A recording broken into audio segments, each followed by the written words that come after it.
السلام عليكم ورحمة الله وبركاته. إن الحمد لله نحمده ونستعينه ونستغفره ونعوذ بالله من شرور أنفسنا ومن سيئات أعمالنا. من يهده الله فلا مضل له ومن يضلل فلا هادي له. وأشهد أن لا إله إلا الله وحده لا شريك له وأشهد أن محمدًا عبده ورسوله أما بعد. সমস্ত প্রশংসা সেই মহান রব্বুল আলামিনের জন্য, যার অশেষ মেহেরবানিতে আমরা আজকে মাগরিবের সালাতের পরে একটি তালিমি বৈঠকে বসতে পেরেছি।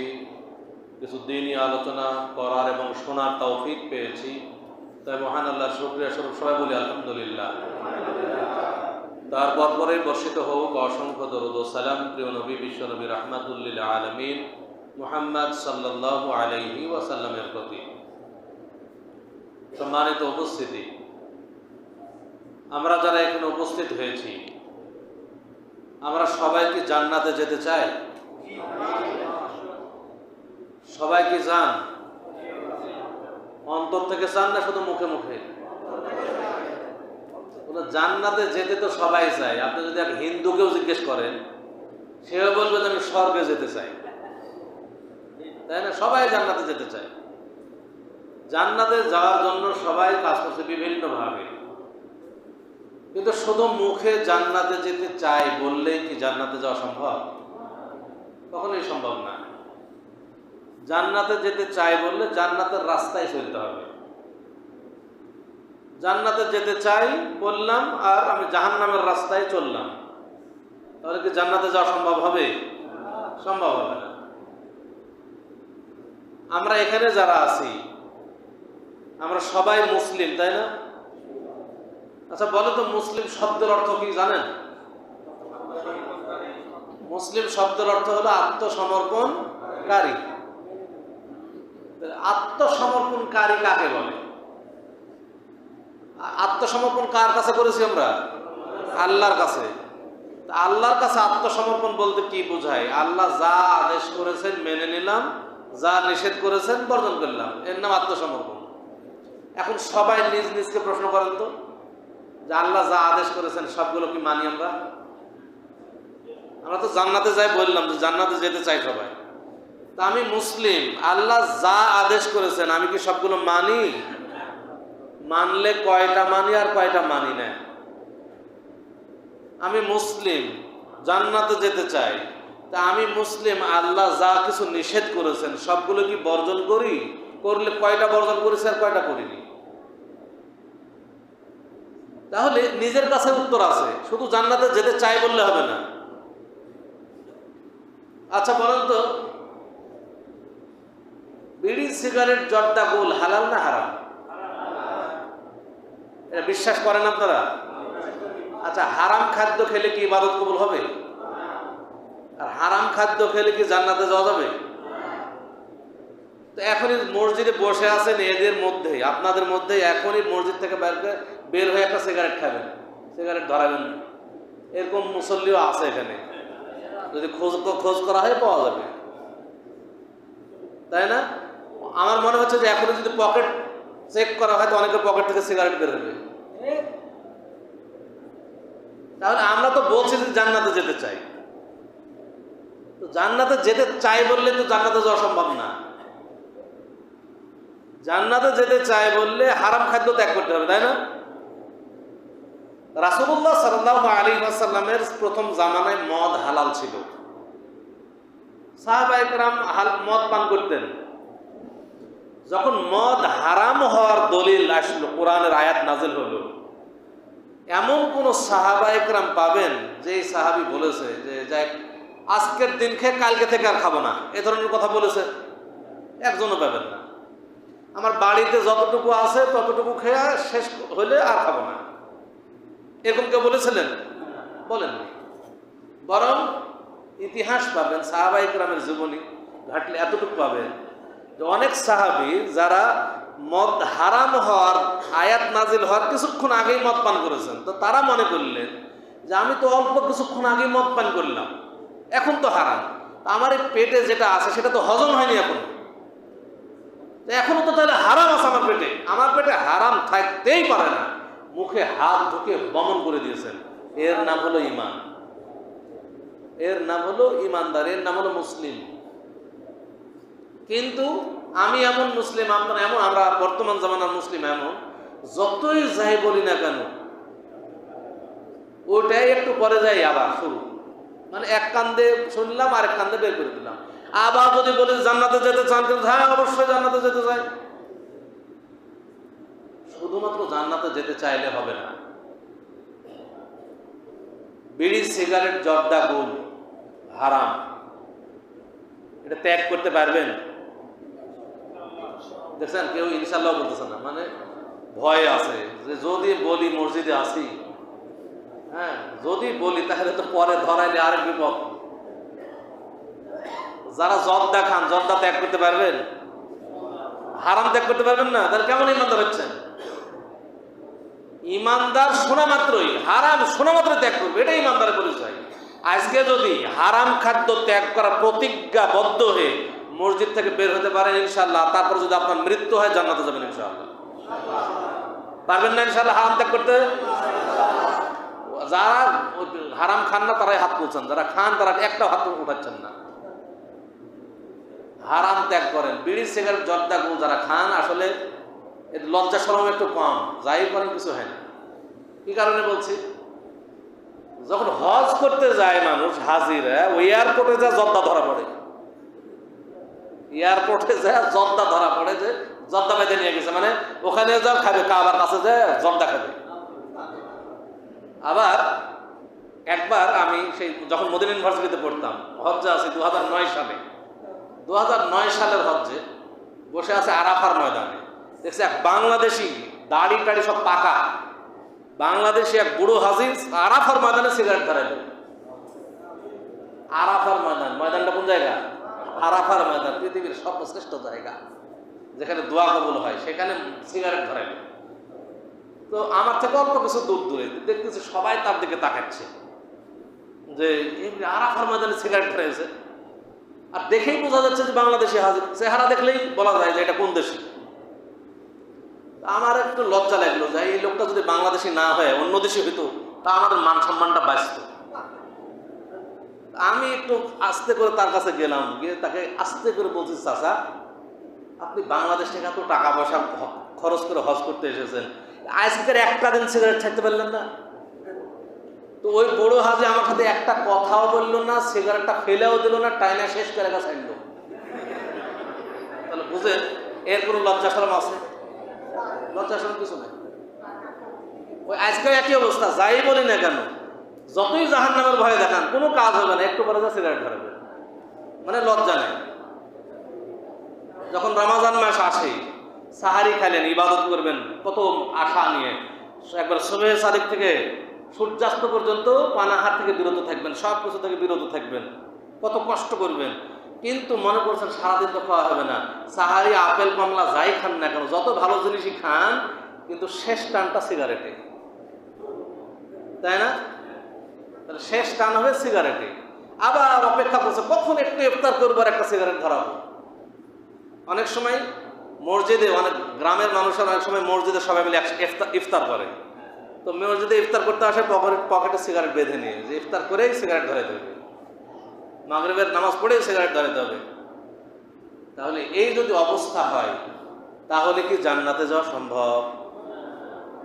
জান্নাতে যাওয়া সম্ভব না। শুধুমাত্র মুখে জান্নাতে যেতে চাইলে হবে না ভাই।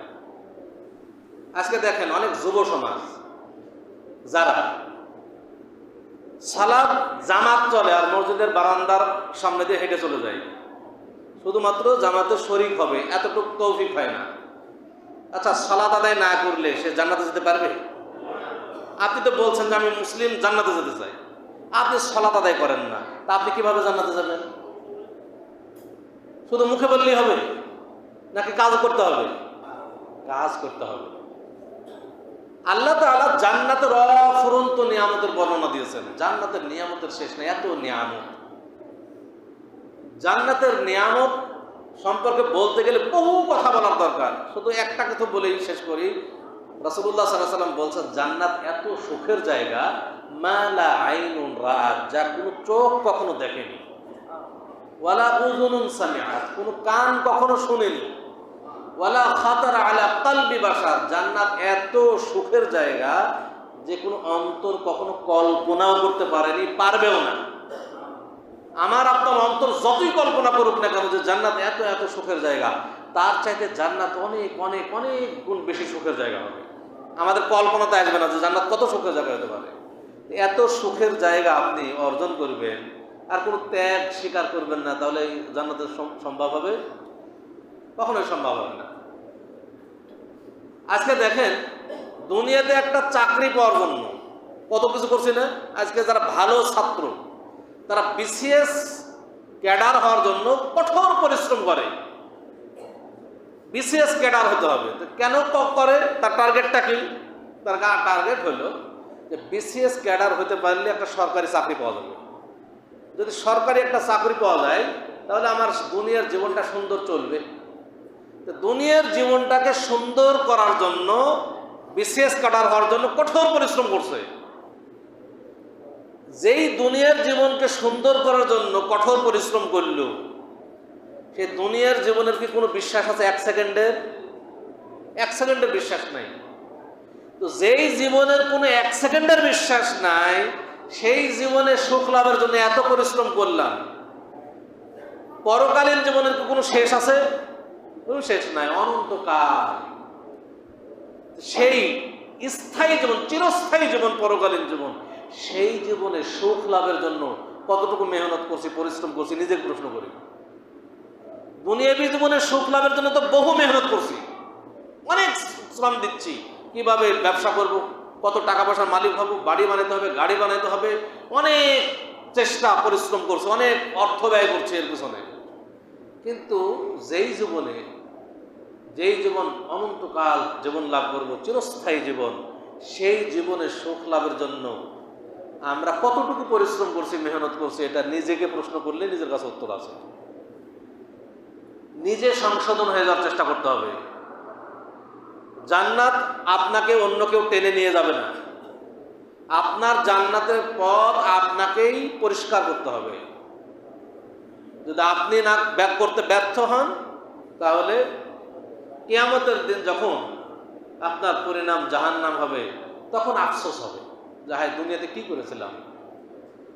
এমন একদিন আফসোস হবে যে দিন আফসোস করে কোনো লাভ হবে না। এই জন্য দুনিয়াতে যে কয়দিন বেঁচে আছি, এই কয়দিন আমাদেরকে পরকালের জন্য কাজ করতে হবে। আচ্ছা বলেন তো, কয়দিন বাঁচবেন এটা কেউ বলতে পারবেন? আমরা কেউ কি বলতে পারবো যে আমি 1 মিনিট বাঁচবো? অবশ্যই পারবো না। এরকম গ্যারান্টি কে দিতে পারবে? 1 মিনিটের গ্যারান্টি কেউ দিতে পারবো না। 1 মিনিটের গ্যারান্টি নেই, 1 সেকেন্ডের গ্যারান্টি নেই। তাহলে আমরা জানা কথা, যেটা আমরা সবাই মানি, সবাই বুঝি, বোঝার পরেও কিন্তু আমরা গুরুত্ব দিচ্ছি না। আমাদেরকে গুরুত্ব দিতে হবে। পরকালে আসল। আল্লাহ কি আমাদেরকে দুনিয়া অর্জনের জন্য পাঠিয়েছেন না পরকাল অর্জনের জন্য? পরকাল অর্জনের জন্য, দুনিয়া অর্জনের জন্য পাঠাননি। দুনিয়াতে আল্লাহ কেন পাঠিয়েছেন আমাদেরকে? কে বলতে পারবেন? দুনিয়াতে কেন পাঠিয়েছেন আল্লাহ? আল্লাহ বলছেন, ওয়া খালাকতুল জিন্না ওয়াল ইনসা ইল্লা লিয়াবুদুন, আমি মানব জাতি এবং জিন জাতিকে সৃষ্টি করেছি একমাত্র আমার ইবাদতের উদ্দেশ্যে। তাহলে আমরা আল্লাহর ইবাদত করার জন্যই দুনিয়াতে এসেছি। দুনিয়া হচ্ছে দারুল ইমতিহান, দুনিয়া হচ্ছে পরীক্ষার হল। আমরা সবাই পরীক্ষার হলে আছি, পরীক্ষা দিচ্ছি। এই দুনিয়ার এই পরীক্ষার হলে যে যত ভালো পরীক্ষা দিতে পারবো, পরকালকে বলা হয় দারুল জাযা, প্রতিদান লাভের জায়গা হচ্ছে পরকাল, পুরস্কার লাভের জায়গা হচ্ছে পরকাল। দুনিয়াতে যে যত ভালো পরীক্ষা দিতে পারবো, পরকালে সে তত ভালো পুরস্কার লাভ করবো, জান্নাত। অতএব দুনিয়ার এই পরীক্ষায় যেন আমরা সবাই পাশ করতে পারি, সেই চেষ্টা আমাদেরকে করতে হবে ইনশাআল্লাহ। পারবো তো ইনশাআল্লাহ? আল্লাহ আমাদেরকে কবুল করুন। সম্মানিত উপস্থিতি, জান্নাতে যদি যেতে চাই আমরা, তাহলে আমাদেরকে তাকওয়াশীল হতে হবে। জান্নাত আল্লাহ তাআলা তাকওয়াশীল ব্যক্তিদের জন্য নির্ধারণ করেছেন। আল্লাহ বলেন, উইদ্দাত লিল মুত্তাকিন, জান্নাত নির্ধারণ করা হয়েছে মুত্তাকি মানুষদের জন্য। আচ্ছা, তাকওয়াশীল হওয়া, কিভাবে একজন মানুষ তাকওয়াশীল হতে পারে? আলী ইবনে আবি তালেব রাদিয়াল্লাহু তাআলা আনহুকে জিজ্ঞেস করা হলো যে একজন মানুষ কিভাবে তাকওয়াশীল হতে পারে, মুত্তাকি হতে পারে। তো আলী ইবনে আবি তালেব রাদিয়াল্লাহু তাআলা আনহু তিনি উত্তরে বললেন, যে ব্যক্তি 4টি গুণ অর্জন করতে পারবে সে ব্যক্তি মুত্তাকি হতে পারবে। কয়টা গুণ? 4টা গুণ। এক, আল খাউফু মিনাল জালিল, আল্লাহকে ভয় করতে হবে। আল্লাহকে ভয় করতে হবে, একবারে অন্তর থেকে আল্লাহকে ভয় করতে হবে। যে ব্যক্তি আল্লাহকে ভয়, অন্তর থেকে আল্লাহকে ভয় করবে, সে ব্যক্তি প্রকাশ্য গোপন সব পাপ থেকে বেঁচে থাকতে পারবে, তাই না? পাপ থেকে বাঁচার সবচেয়ে বড় মাধ্যম হলো আল্লাহকে ভয় করা। আল্লাহর ভয় যদি অন্তরে জাগ্রত হয় তাহলেই সে পাপ থেকে বাঁচতে পারবে। আর আল্লাহর ভয় যদি তার অন্তরে জাগ্রত না হয় তাহলে প্রকাশ্য পাপগুলো হয়তো বা কিছু বাঁচতে পারে, প্রশাসনের ভয়ে, পুলিশের ভয়ে, মানুষের লজ্জার ভয়ে, কিন্তু গোপন পাপে জড়ায় পড়বে যেটা মানুষ দেখতে পাচ্ছে না। কিন্তু আল্লাহর ভয় যদি অন্তরে থাকে, জাহান্নামের শাস্তির ভয় যদি অন্তরে থাকে, তাহলে ও প্রকাশ্য গোপন সব পাপ থেকে বেঁচে থাকতে পারবে এবং এই ব্যক্তির দ্বারা কোনো ক্ষতি হবে না। যে কাজে লাগাবে সেই কাজে সে সততার সাথে করবে, কারণ তার আল্লাহর ভয় অন্তরে আছে। তাহলে আল্লাহর ভয় অন্তরে জাগ্রত করা উচিত, জাহান্নামের ভয় অন্তরে জাগ্রত করা উচিত। যদি জাগ্রত হয় দেখবেন যে আপনি যাবতীয় পাপ থেকে বাঁচতে পারবেন। 2 নাম্বার, ওয়াল আমালু বিত্তানজিল, আল্লাহর নাজিলকৃত ওহীর বিধান অনুযায়ী আমল করা। আমরা যাই করি না কেন, আমাদের ব্যক্তিগত জীবন, পারিবারিক জীবন, সামাজিক জীবন, রাষ্ট্রীয় জীবন, সব আল্লাহর বিধান অনুযায়ী পরিচালিত করতে হবে। বোঝা গেছে? আল্লাহর বিধান যেটা যা বলছে তাই আমাদেরকে করতে হবে। এটা করতে পারলে আমরা বেঁচে যাবো ইনশাআল্লাহ। আল্লাহর বিধান কি বলছে সেটা। আমি ইবাদত করব, কিভাবে করব? আল্লাহর বিধান যেভাবে বলতেছে সেভাবে, রাসূলের পদ্ধতিতে, বাস, তাহলে হয়ে গেল। কোনো কিছু দেখার দরকার নেই। আমি সালাত আদায় করবো, তো সালাত কিভাবে করব? রাসূল কিভাবে করেছেন ওইভাবে করব, বাস, আপনার সব ক্লিয়ার। কে কি বললো এটা দেখার বিষয় না। আমরা বর্তমানে সবাই রাজনীতি করি। আচ্ছা, রাজনীতি কি করতে হবে? ইসলামে কি রাজনীতির কথা আছে না নাই? ইসলামের রাজনীতি আছে। আপনি মনে করেন না যে ইসলাম এগুলো নাই মনে হয়। ইসলাম পরিপূর্ণ জীবন বিধান। একটা ব্যক্তিগত জীবন মানুষের কিভাবে চলবে, পারিবারিক জীবন কিভাবে চলবে, সামাজিক জীবন কিভাবে চলবে, রাষ্ট্রীয় জীবন কিভাবে চলবে, সব ইসলামে আছে। আমরা মানি না তাই। তাহলে আমাদের রাজনীতিও ইসলামিক রাজনীতি হতে হবে। রাসূল সাল্লাল্লাহু আলাইহি ওয়াসাল্লাম রাজনীতি করেননি? অবশ্যই করেছেন। রাসূল সাল্লাল্লাহু আলাইহি ওয়াসাল্লাম রাজনীতি করেছেনই, অবশ্যই। সাহাবায়ে কেরাম সবাই রাজনীতি করেছেন, কিন্তু কি রাজনীতি করেছেন সেটা আমাদের বোঝা দরকার। রাসূল সাল্লাল্লাহু আলাইহি ওয়াসাল্লামের রাজনীতি ছিল মানুষ পরিবর্তনের রাজনীতি। রাসূল সাল্লাল্লাহু আলাইহি ওয়াসাল্লামের রাজনীতি কি ছিল? মানুষ পরিবর্তনের রাজনীতি। ব্যক্তি সংস্কার না হলে কখনোই রাষ্ট্র সংস্কার হবে না। আপনি বর্তমান জামানায় সংস্কার, 5ই আগস্টের পরে কি হচ্ছে? মনে হচ্ছে যে রাষ্ট্র সংস্কার করতে হবে। তো রাষ্ট্র সংস্কার মানে কি বলতেছে? রাষ্ট্র সংস্কার মানে বোঝাচ্ছে যে মনে হয় গণতন্ত্র ফিরে এনে আসলে রাষ্ট্র সংস্কার আসবে। আচ্ছা বলেন, এই গণতন্ত্রের মাধ্যমে আপনি এক ভোট দিলেন, একজন নির্বাচিত হলো, দেশের স্বরাষ্ট্রমন্ত্রীর দায়িত্ব পাইল। আচ্ছা, ওই স্বরাষ্ট্রমন্ত্রী যে হলো, সে যদি দুর্নীতিবাজ হয়, সে যদি আত্মসাৎকারী হয়, সে যদি আমানত রক্ষা না করে, তাহলে স্বরাষ্ট্র মন্ত্রণালয় কি ভালোভাবে চলবে?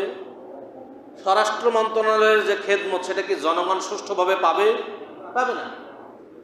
তাহলে ওই ব্যক্তি যদি সংস্কার হয়ে যেত, যেই ব্যক্তিটা স্বরাষ্ট্রমন্ত্রী হচ্ছে, ওই ব্যক্তিটা যদি দিনদার, পরহেজগার, তাকওয়াশীল মানুষ হতো, তাহলে কিন্তু ওর মন্ত্রণালয় সঠিকভাবে চলত। তাহলে আগে ব্যক্তি সংস্কার না আগে রাষ্ট্র সংস্কার? ব্যক্তি সংস্কার। যতদিন পর্যন্ত ব্যক্তি সংস্কার না হবে ততদিন পর্যন্ত আপনি রাষ্ট্রের কোনো কিছু সংস্কার করতে পারবেন না। সম্ভবই না। রাষ্ট্র আগে দখল করে যদি আপনি মনে করেন যে ব্যক্তি সংস্কার করা সম্ভব, এটা কখনোই নয়। রাষ্ট্রীয় ক্ষমতা দখল করে যদি মনে করেন যে আমি ব্যক্তি সংস্কার করে ফেলবো, মানুষকে জোর করে ইসলাম মানতে বলবো, কখনোই সম্ভব না। যতক্ষণ পর্যন্ত একজন চোরকে আমি বোঝাইতে সম্ভব মানে সামর্থ্য না হব যে চুরি করা মহাপাপ, চুরি করলে জাহান্নামে যেতে হবে, এই ভয় যতদিন পর্যন্ত তার অন্তরে জাগ্রত না হবে ততক্ষণ পর্যন্ত তার চুরি বন্ধ করা সম্ভব না। তাহলে ব্যক্তি সংস্কার দরকার। আমাদের ব্যক্তি সংস্কারের কাজ করতে হবে। রাসূল সাল্লাল্লাহু আলাইহি ওয়াসাল্লাম, নবী রাসূলরা তারা কিন্তু ব্যক্তি সংস্কারের কাজ করেছেন। এটাই কিন্তু রাজনীতি। এখন অনেকে আবার এখন বলে যে এই কথাটা আমি মানে এগুলো কথা কাউল ভাই বলেছেন কিছু, আমি বলতে চাচ্ছিলাম না, প্রসঙ্গক্রমে আসলো।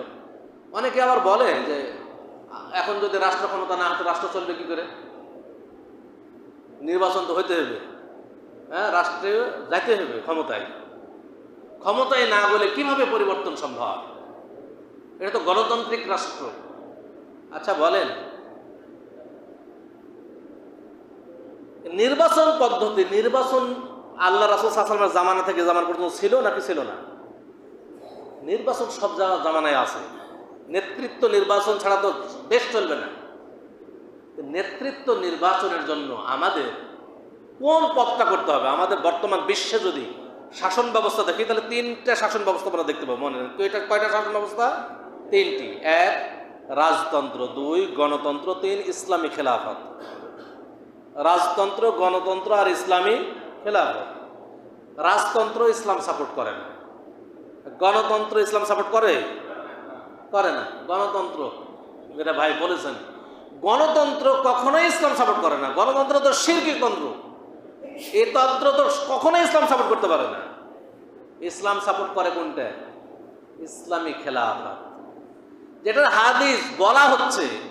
মানে আমরা এই কথাগুলো বলিও না। উলামায়ে কেরাম, আমার দুঃখ লাগে কোন জায়গায়, যারা ইসলামী দল করছি তারা ইসলামী খেলাফত, এটা আল্লাহর ওহী বলছেন যে ইসলামী খেলাফত প্রতিষ্ঠা হবে, এই কথাগুলো জনগণের সামনে বলি না। মানে এত ভয় আমাদের অন্তরে। আমরা যদি বলতাম মানুষ তো বুঝতে হবে মানুষকে, তখনই তো মানুষ ইসলামী খেলাফতকে গ্রহণ করবে। ইসলামের খেলাফতের কথা না বলতে বলতে এমন হয়েছে যে ইসলামী খেলাফত বললেই মনে হয় মানুষ মনে করে যে এটা মনে হয় জঙ্গি নাকি, মানে এটা করে চরমপন্থা নাকি, আল্লাহ ভালো জানে। মানে ইসলামী খেলাফতের কিছুই বুঝে না, মানুষের কাছে একেবারে অপরিচিত হয়ে আছে বিষয়টা। অথচ আল্লাহর রাসূল সাল্লাল্লাহু আলাইহি ওয়াসাল্লাম বলছেন যে তাকুনু ফীকুম আন-নবুওয়াহ, তোমাদের মধ্যে নবুয়ত আসবে। নবুয়ত প্রথম জামানা কি ছিল? নবুয়তি জামানা। আল্লাহ তাআলা নবী মনোনীত করেছেন, নবীদের মাধ্যমে ইসলাম কায়েম হয়েছে, তাই না? তারপরে রাসূল বলছেন নবুয়তি পদ্ধতি যতদিন থাকবে আল্লাহ চাইবেন ততদিন থাকবে, আল্লাহ যতদিন চাইবেন না তখন উঠিয়ে নেবেন। দ্বিতীয় আসবে বলছে সুম্মা তাকুনু খিলাফাতান আলা মিনহাজিন নবুওয়াহ, তারপরে আসবে নবুয়তি পদ্ধতিতে খেলাফত। আচ্ছা, চার খলিফার আমল জানেন তো? আবু বকর রাদিয়াল্লাহু আনহু খলিফা হলেন, ওমর রাদিয়াল্লাহু আনহু খলিফা হলেন, হ্যাঁ, উসমান রাদিয়াল্লাহু আনহু খলিফা হলেন, আলী রাদিয়াল্লাহু আনহু খলিফা হলেন। খেলাফতের আমল গেল। রাসূল বলছেন যে খেলাফতের আমল যতদিন চাইবেন ততদিন আল্লাহ রাখবেন, তারপরে উঠিয়ে নেবেন। তিন নম্বরে রাসূল সাল্লাল্লাহু আলাইহি ওয়াসাল্লাম বলছেন সুম্মা তাকুনু মুলকান আযযান, তারপরে আসবে অত্যাচারী শাসকের জামানা। অত্যাচারী শাসক আসবে খেলাফতের পরে। অত্যাচারী শাসকরা এসে মানুষের উপর অত্যাচার করতে থাকবে।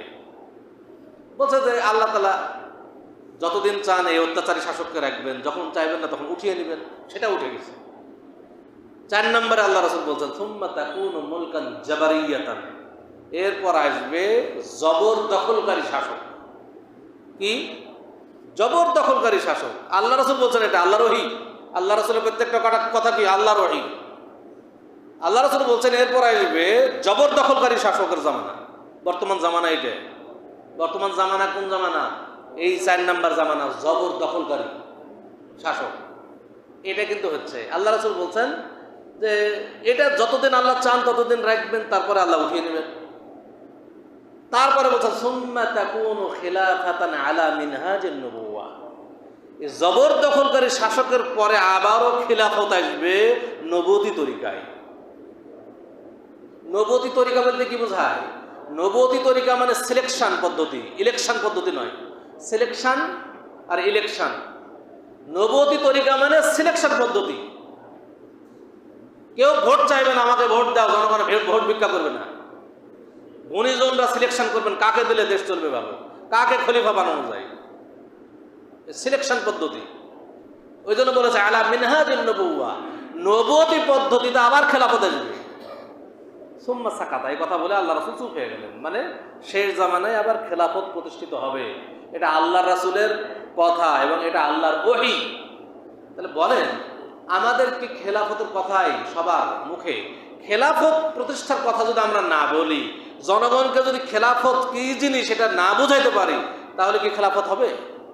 বুঝাইতে হবে। সবাই আজকে তো যারা ইসলামী দল করতেছি, ইসলাম নিয়ে কথা বলছি, তারা সবাই যদি খেলাফত, ইসলামী খেলাফতের স্লোগান তুলতাম, তাহলে কিন্তু এটা খুব সহজেই হতো, কিন্তু কেউ বলছে না। এজন্য আমরা আহলে হাদিস আন্দোলন বাংলাদেশ আহলে যুব সংঘ সবসময় বলছি খেলাফত প্রতিষ্ঠা করো, এবং আমাদের এই মর্মে কিভাবে খেলাফত প্রতিষ্ঠা হবে সেটা আল্লাহ বলে দিচ্ছেন। দেখেন এখন অনেকে বলতে পারেন খেলাফত প্রতিষ্ঠা হবে কিভাবে, অনেকে বলছে আমরা ক্ষমতায় দখল করি, করার পরে খেলাফত প্রতিষ্ঠা করব। এটা কখনো সম্ভব না। খেলাফত প্রতিষ্ঠা কিভাবে এটা আল্লাহ কোরআনে বলছেন। আপনার অত মাথা ব্যথার দরকার নাই। কোরআনে আল্লাহ কি বলছেন? আল্লাহ বলছেন ওয়া'আদাল্লাহুল্লাযীনা আমানু মিনকুম ওয়া আমিলুস সালিহাত লা ইস্তাখলিফান্নাহুম ফিল আরদ কামা ইস্তাখলাফাল্লাযীনা মিন ক্বাবলিহিম। খেলাফত প্রতিষ্ঠা হবে কিভাবে? আল্লাহ বলছেন যে আল্লাহ ওয়াদা করেছেন কাদের উপরে, কাদের জন্য ওয়াদা করেছেন? যারা ঈমানদার, ঈমান এনেছে এবং সৎকর্মশীল, যারা সৎকর্ম করে, তাদের জন্য আল্লাহ ওয়াদা করেছেন কি আইয়াস্তাখলিফান্নাহুম ফিল আরদ, তাদেরকে আল্লাহ তাআলা জমিনে পৃথিবীতে খেলাফত দান করবেন। কামাস্তাখলাফাল্লাযীনা মিন ক্বাবলিহিম, যেমনভাবে খেলাফত দান করেছিলেন পূর্ববর্তীদের উপরে। আগে যেমন খেলাফত দিয়েছিলেন, পরেও খেলাফত দিবেন। কাদের জন্য? যদি মানুষ ঈমানদার হয়, সৎকর্মশীল হয়। তাহলে আমাদের কাজ কি হবে? মানুষকে ঈমানদার বানানো, মানুষকে সৎকর্মশীল বানানো। আজকে দেখেন বাংলাদেশের মানুষ, বাংলাদেশে আমরা দাবি করি যে 90%-এর বেশি মুসলিম বসবাস করে, তাই না? তো 90%-এর বেশি মুসলিমের মধ্যে কয়জন মুসলিমের ঈমান সঠিক আছে? প্রকৃত ঈমানদার কয়জন? এটা আপনার বের করতে পারবেন? আজকে বাংলাদেশে যান, সিলেট অঞ্চলে যান, চট্টগ্রাম অঞ্চলে যান, মাজার আর মাজার, কত যে মাজার, কত শিরিক চলছে। তাহলে এদের ঈমান কি ঠিক আছে? তাহলে এই ঈমানকে সংস্কার করতে হবে আমাদের। আগে ঈমান সঠিক, ঈমান সংশোধনের দাওয়াত দিতে হবে, তাওহীদের দাওয়াত আগে দিতে হবে। কারণ তাওহীদে ভেজাল ঢুকে গেছে মানুষকে। যখন আমরা আস্তে আস্তে আস্তে মানুষ সঠিক আকীদা আমল গ্রহণ করবে, সৎকর্মশীল হবে, তখন কিন্তু আস্তে আস্তে দেখবেন খেলাফত প্রতিষ্ঠা হবে ইনশাআল্লাহ। এবং মানুষ কিন্তু আস্তে আস্তে হচ্ছে, বহু মানুষ বহু বিদআতে আজকে সংশোধন হচ্ছে আলহামদুলিল্লাহ। বহু সমাজ থেকে অনেক শিরক বিদআত দূর হচ্ছে এই আলাদা দাওয়াতের জন্য আলহামদুলিল্লাহ। তো এইভাবে আস্তে আস্তে দাওয়াত দিতে দিতে যখন এক সময় পরিস্থিতি আসবে যে মানুষ তাওহীদপন্থী হয়েছে, শিরক ছেড়ে দিয়েছে, সুন্নাতপন্থী হয়েছে, বিদআত ছেড়ে দিয়েছে, তখন দেখবেন খেলাফত প্রতিষ্ঠা হবে, যেটা আল্লাহর রাসূল বলেছেন। আল্লাহর রাসূল যা বলেছেন তা অবশ্যই হবে, এই বিশ্বাস আমাদের থাকতে হবে এবং তার উপরে আমাদেরকে কাজ করতে হবে। এটা আমার আপনার মুখের কথা নয়, এটা আল্লাহর ওহী। অতএব এটা বিশ্বাস করা আমাদের ঈমানি দায়িত্ব। সম্মানিত উপস্থিতি, দেখ আমি যেটা বলছিলাম যে আমাদেরকে তাকওয়াশীল হতে হবে। তাকওয়াশীল হতে গেলে 1 নম্বরে আল্লাহকে ভয় করতে হবে। 4টা গুণের কথা বললাম। 2, আল্লাহর বিধান, আমি যাই করি না কেন আল্লাহর বিধান কি বলছে সে অনুযায়ী আমাদের করতে হবে। গণতন্ত্রের ক্ষেত্রে আল্লাহর বিধান, রাসূলের বিধান হচ্ছে কি? রাসূল সাল্লাল্লাহু আলাইহি ওয়াসাল্লাম বলছেন লা তাসআলিল ইমারা, তোমরা নেতৃত্ব চেয়ে নিও না, নেতৃত্ব চেয়ে নিও না। নেতৃত্ব চেয়ে নিলে সমস্যা, নেতৃত্ব না চেয়ে অন্য কিছু করতে হবে, নেতৃত্ব চাওয়া যাবে না। 3 নাম্বার ওয়ার রিদা বিল কালিল, অল্পে তুষ্ট থাকা। এটা হলো মুত্তাকি হওয়ার জন্য 3 নাম্বার গুণাবলী, অল্পে তুষ্ট থাকতে হবে। আচ্ছা বলেন তো, আমরা বর্তমান জামানার মানুষ অল্পে তুষ্ট থাকতে পারি? আমাদের শুধু চাই আর চাই, কত হলে যে আমাদের পেট পূর্ণ হবে আল্লাহ ভালো জানে। সম্পদ দিয়ে কখনো মানুষের পেট পূর্ণ হয়, কখনো মানুষ মনে করে না যে আমার যথেষ্ট হয়ে গেছে, আর দরকার নাই, এটা মানুষ মনে করে না। মানুষ সবসময় প্রতিযোগিতা করছে কে কত অর্জন করতে পারে। এখন যদি বলা হয়, ধরেন এই মসজিদ থেকে যদি এখন বলা হয়, এখানে ঘোষণা দেওয়া হয় যে এখান থেকে এই মসজিদে এই একটা গোল চিহ্ন দিয়ে দিবেন, দিয়ে বলবেন যে এখান থেকে দৌড় শুরু করবেন 1 ঘন্টা টাইম, 1 ঘন্টার মধ্যে যত দূর রাউন্ড দিয়ে ঘুরে আসতে পারবেন ততটুকু আপনার। এটা যদি বলা হয়, তা আমার মনে হচ্ছে না যে কেউ ঘুরে আসার সুযোগ পাবে। সবাই মনে করবে যে আর 2 ধাপ বেশি দিই, তাহলে 2 ধাপ জায়গা বাড়বে, আর 2 ধাপ দিয়ে এই করতে করতে দেখবেন যে আর ঘুরে আসার সুযোগই নাই, টাইমলি আর ঘুরে আসতে পারতেছে না। মানে তার সবসময় চিন্তা আছে যে আমি যদি একটা ধাপ বেশি দিতে পারি তাহলে 1 ধাপ জায়গা বেড়ে গেল। মানুষের এই ধরনের প্রতিযোগিতা চলছে। আসলে আমরা পরকালীন সফলতাকেই প্রাধান্য দিই, দুনিয়া কিছুই না। দুনিয়াতে যেই দৌড়াদৌড়ি করছি সম্পদ নিয়ে, সেটা কিছুই না। আল্লাহ রাসূল সাল্লাল্লাহু আলাইহি ওয়াসাল্লাম পরকাল আর দুনিয়ার উদাহরণ দিচ্ছেন কিভাবে? তিনি বলছেন মাদ দুনিয়া ফিল আখিরাহ, পরকাল আর দুনিয়ার উদাহরণ হচ্ছে এমন, মা ইয়াজআলু আহাদুকুম ইসবাহু ফিল ইয়াম, যে তোমাদের মধ্যে কোনো ব্যক্তি যদি তার এই শাহাদাত আঙ্গুলি বিশাল সমুদ্রের মাঝখানে ডুবিয়ে দেয়, ফালিয়ানজুর বিমা ইয়ারজি, সে তার আঙ্গুলি সমুদ্র থেকে উঠিয়ে দেখুক যে তার আঙ্গুলিতে কতটুকু পানি লেগে আছে। রাসূল সাল্লাল্লাহু আলাইহি ওয়াসাল্লাম বুঝাইতে চাইলেন যে বিশাল সমুদ্রের পানি যদি একদিকে রাখা হয়, আর আঙ্গুলিতে লেগে থাকা 1 ফোঁটা পানি যদি একদিকে রাখা হয়, বিশাল সমুদ্রের পানির কাছে এই 1 ফোঁটা পানির কি কোনো মূল্য থাকবে? কোনো মূল্য থাকবে না। একদিকে বিশাল সমুদ্র, আরেকদিকে 1 ফোঁটা পানি। বিশাল সমুদ্র হচ্ছে পরকাল, আর 1 ফোঁটা পানি হচ্ছে দুনিয়া।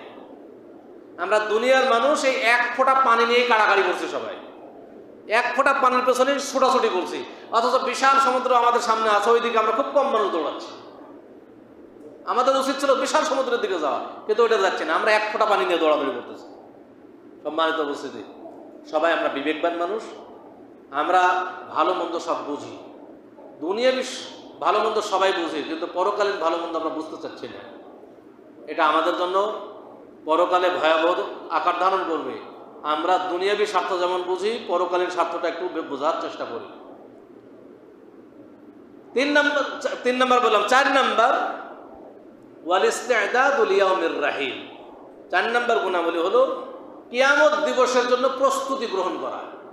কিয়ামত দিনের জন্য, কিয়ামতের দিন যেন আমি লজ্জিত না হই, আমাকে যেন অপমানিত না হতে হয়, লাঞ্ছিত না হতে হয়, এই জন্য দুনিয়ার জীবনে প্রস্তুতি গ্রহণ করা। এই প্রস্তুতি যদি আমরা এখন গ্রহণ না করি, তো কিয়ামতের দিন আমরা লাঞ্ছিত হব, অপমানিত হব, লজ্জিত হব।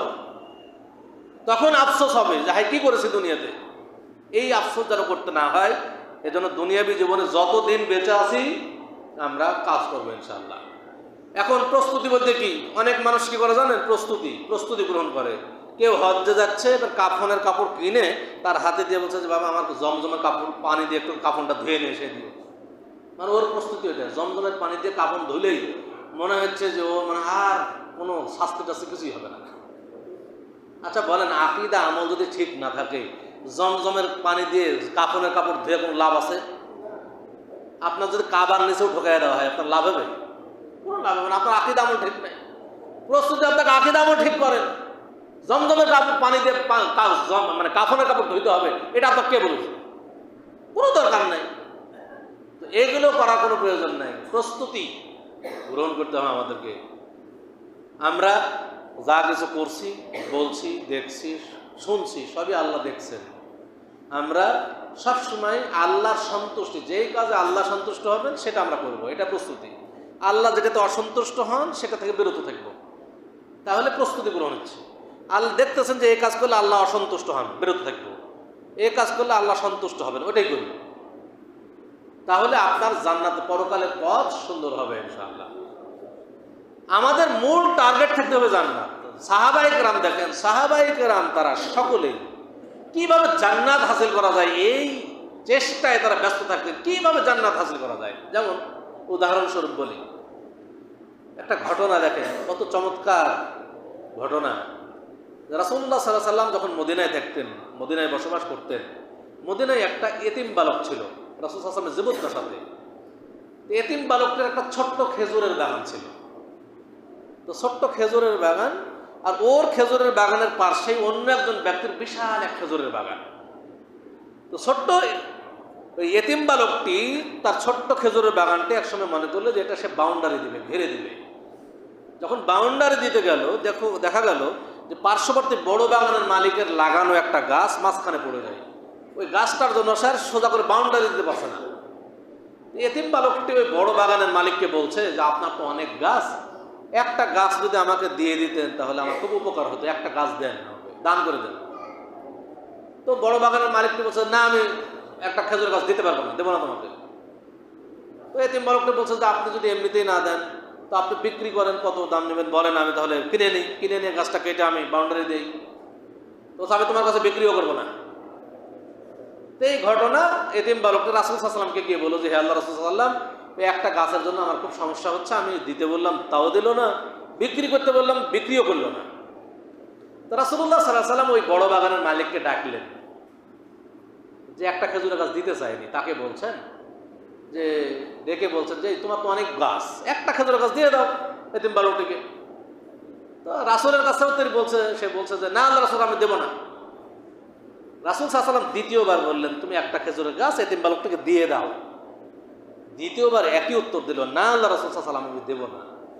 তৃতীয়বার আবার রাসূল সাল্লাল্লাহু আলাইহি ওয়াসাল্লাম তাকে বললেন যে তুমি একটা খেজুরের গাছ এতিম বালকটিকে দিয়ে দাও, যদি তুমি আজকে একটা খেজুরের গাছ এতিম বালকটিকে দান করো, এর বিনিময়ে তুমি জান্নাতে একটা বিশাল খেজুরের বাগানের মালিক হবে, এই জামিনদার আমি হলাম। বিরাট এক অফার, এক খেজুরের গাছ দান করলে জান্নাতে খেজুরের বাগানের মালিক হবে, এই জামিনদার রাসূল সাল্লাল্লাহু আলাইহি ওয়াসাল্লাম হচ্ছেন। এই এত বড় অফার পরেও লোকটি বলছে না আল্লাহ রাসূল, তবুও আমি দেব না। পাশে একজন সাহাবী বসে আছেন, যাই সাহাবের নাম হলো আবু দাহদাহ রাদিয়াল্লাহু তাআলা। আবু দাহদাহ রাদিয়াল্লাহু তাআলা এমন একজন সাহাবী যে মদিনার বুকে সবচেয়ে বড় খেজুরের বাগানের মালিক হলেন আবু দাহদাহ রাদিয়াল্লাহু তাআলা।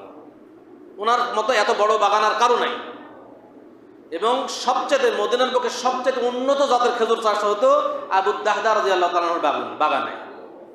আবু দাহদাহ রাদিয়াল্লাহু তাআলা পাশে বসে থেকে তিনি আশ্চর্য হয়ে গেলেন যে এত বড় অফার, একটা খেজুরের গাছ দান করলে জান্নাতে বিশাল খেজুরের বাগানের মালিক হবে, এত বড় অফার পরেও এই লোকটি এতই বকিলের বকিল যে একটা খেজুরের গাছ দিতে চাইল না। তো তখন উনি আবু দাহদাহ রাদিয়াল্লাহু তাআলা রাসূল সাল্লাল্লাহু আলাইহি ওয়াসাল্লামকে এবার বলছেন যে হে আল্লাহ রাসূল, আপনি যে অফারটা দিলেন একটা খেজুরের গাছ দান করলে সে জান্নাতে একটা বড় খেজুরের বাগানের মালিক হবে, এই যে অফার দিলেন, এটা কি শুধু ওই ব্যক্তির জন্যই খাস, নাকি যে কোনো ব্যক্তি যে কোনো মূল্যের বিনিময়ে একটা খেজুরের গাছ যদি এতিম বালকটিকে কিনে দান করে তাহলে কি তার জন্য এই অফার আছে কিনা? তা রাসূল সাল্লাল্লাহু আলাইহি ওয়াসাল্লাম বললেন যে হ্যাঁ, আজকে যদি কেউ এই একটা খেজুরের গাছ কিনে এতিম বালকটিকে দান করে তার জন্য একই অফার, সেও জান্নাতে খেজুরের বাগানের মালিক হবে। এবার আবু দাহদাহ রাদিয়াল্লাহু তাআলা সুযোগ গ্রহণ করে নিলেন। আবু দাহদাহ রাদিয়াল্লাহু তাআলা বললেন ওই বড় বাগানের মালিককে, বলছেন এই আপনি কি আমার খেজুরের বাগান চেনেন? বলছে হ্যাঁ, আপনার খেজুরের বাগান তো আমি চিনি। আপনার খেজুরের বাগান চেনে না ধরো মানুষ কি আছে, সবাই চেনে আপনার খেজুরের বাগান। বাগানের মধ্যে কিন্তু তার নিজস্ব বসবাসের বাড়ি আছে, পানির জন্য কূপ আছে, সব আছে।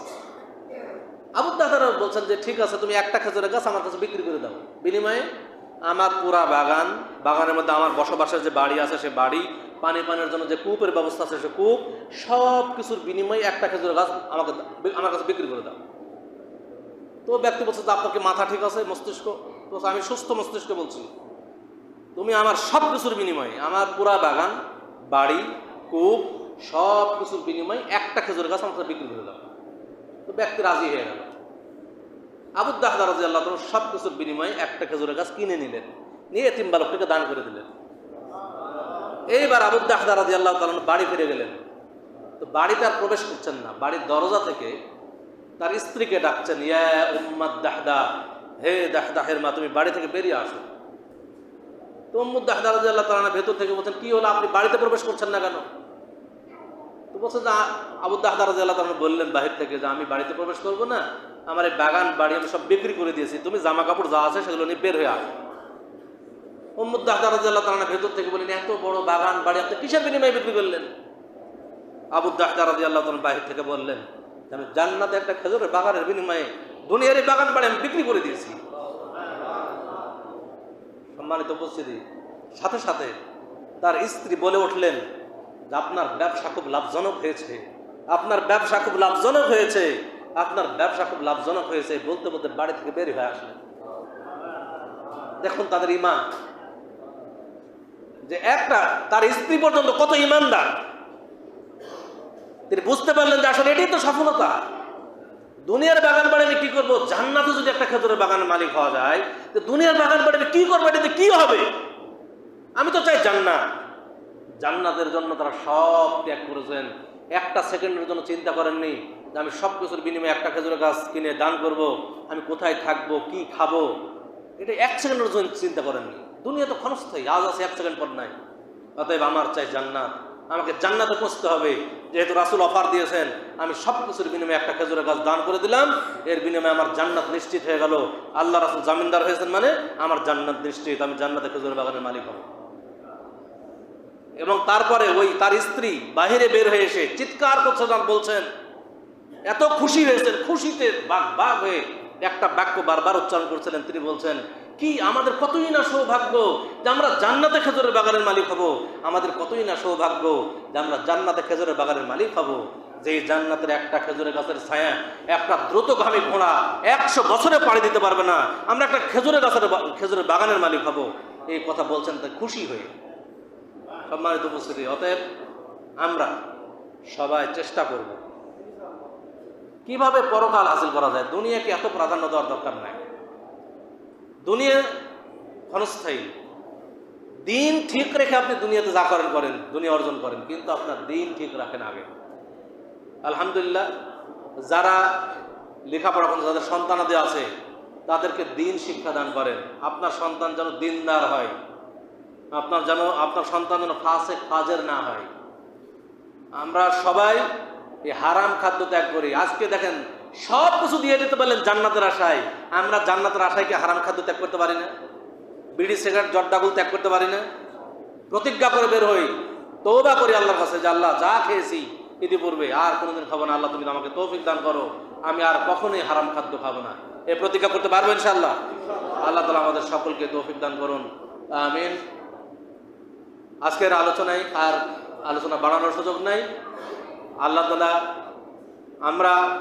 আমাদেরকে যেন দুনিয়াতে পরিপূর্ণ মুসলিম হিসেবে দুনিয়াতে বাঁচিয়ে রাখেন, আমরা যেন প্রকৃত ঈমানের সাথে দুনিয়া থেকে বিদায় নিতে পারি, এই চেষ্টা আমরা করবো। আল্লাহ তাআলা আমাদেরকে যেন তৌফিক দান করেন, আমিন। এই বলেই আপনাদের থেকে আজকে বিদায় নিচ্ছি। আর আপনারা যে এত সুন্দর আয়োজন করেছেন, আপনাদেরকে আন্তরিক ধন্যবাদ এবং মুবারকবাদ জ্ঞাপন করছি। এই ধরনের আয়োজন বারবার করবেন। দিনই আলোচনা শুনলে, কোরআন হাদিস এমন একটা জিনিস, এগুলোর মধ্যে মুজিজা আছে। কোরআন হাদিস শুনলে মানুষের অন্তর বলে যায় এবং ভালো কাজের দিকে ধাবিত হয়। এই আয়োজনগুলো করলে এটা আপনাদের জন্য উপকার। আল্লাহ তাআলা আমাদের সকলকে তৌফিক দান করুন, আমিন। এবারে শেষ করছি, আকুলু কওলি হাযা ওয়া আস্তাগফিরুল্লাহ লি ওয়া লাকুম ওয়া লিসাইরিল মুসলিমিন ফাস্তাগফিরুহু ইন্নাহু হুয়াল গফুরুর রাহিম। আসসালামু আলাইকুম ওয়া রাহমাতুল্লাহি ওয়া বারাকাতুহু।